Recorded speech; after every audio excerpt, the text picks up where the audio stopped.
Hello and welcome. Today, we're diving headfirst into a whirlwind tour of the United Kingdom. We're going to find out how people really spend their downtime. From quiet gardens to packed stadiums and the silver screen, we are about to cover a ton of ground. It's going to be a fascinating trip. So, when you think of free time in the UK, what pops into your head? Tea, maybe? A bit of politeness? Well, let me tell you, the reality is a whole lot more diverse, passionate, and frankly interesting than those old stereotypes would have you believe.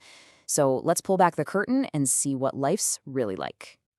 Okay, first up, we're starting where a lot of Brits feel most at ease, right at home. You see, for so many people, the house and garden aren't just a place to live, they are a total sanctuary, really the heart of their leisure time. Gardening is, and I'm not exaggerating, a national obsession. People don't just fuss over their own little gardens. Some actually rent extra plots of land, they're called allotments, just so they can grow more fruit and vegetables. You can see this love for all things green in world-famous spots like Kew Gardens in England or Bodnett Garden in Wales. And speaking of plants, this connection to the land runs so deep that each nation in the UK has its own special flower. You've got the rose for England, the prickly thistle for Scotland, the bright daffodil for Wales, and of course, the shamrock for Northern Ireland.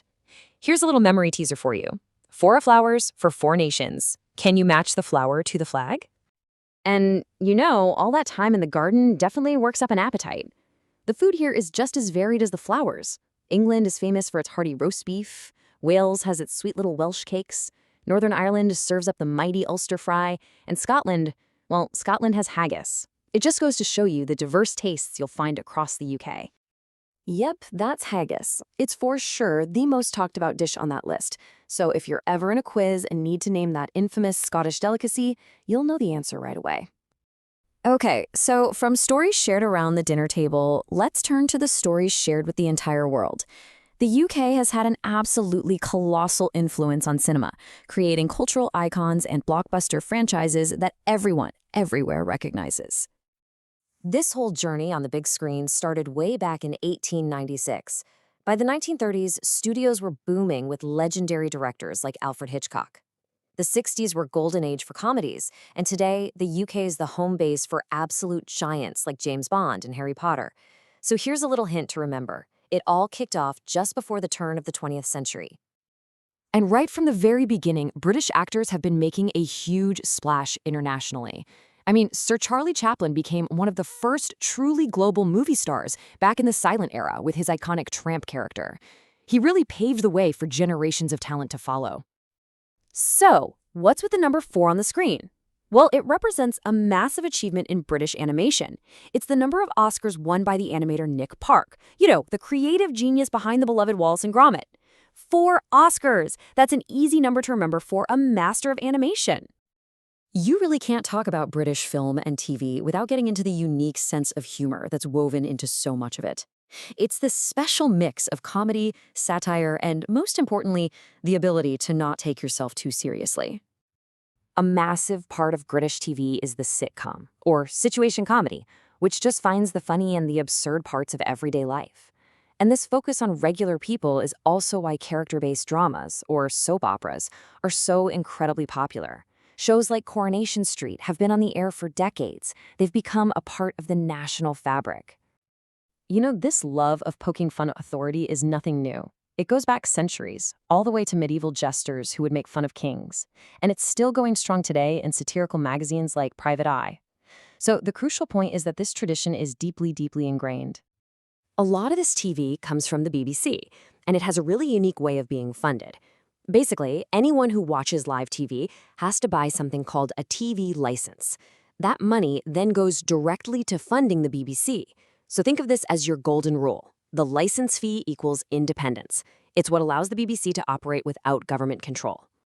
All right, let's step away from the TV screen for a bit and see how people in the UK actually socialize. When they leave the house, where are they going? Well, from the classic local pub to huge green parks, this is where communities really come alive. The pub, which is short for public house, is so much more than just a place to grab a drink. It's often the absolute heart of a community. It's where friends meet up, where you'll find pub quizzes and darts leagues, and on a Saturday afternoon, it's where passionate fans crowd in to watch the football or rugby. Now, the rules around drinking in pubs can be a little specific. You gotta be 18 or over to buy alcohol yourself. But a 16-year-old can have a beer or a glass of wine with a meal as long as they're with an adult. So here are the two key numbers to recall: 18 to buy, but 16 to dine with a drink. And for anyone wanting to escape the towns and cities, this number is a big one, 15. That's how many vast, protected national parks are spread across England, Wales, and Scotland. We're talking millions of acres for walking, climbing, and just enjoying the great outdoors. A huge amount of the work to protect these places is done by a charity called the National Trust. It was founded way back in 1895, and its job is to look after historic buildings, huge stretches of coastline, and beautiful countryside, making sure these precious spots stay open for everyone to enjoy. Okay, so we've seen how people spend their time. Now let's visit some of the iconic places they might go.